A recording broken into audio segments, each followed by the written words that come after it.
យើងជាបងប្អូនប្រៀបដូចក្បូននឹងទូយើងរួមសុខទុក្ខប្រៀបដូចជាទឹកនឹងត្រីទាំងមិត្តភ័ក្ដិចាំងព្រមទាំងមិត្តភ័ក្ដិថ្មីថ្មី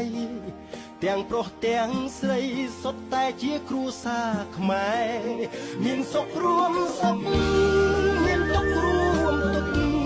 ថ្ងៃនេះថ្ងៃមុខមិត្តភាពនៅតែដល់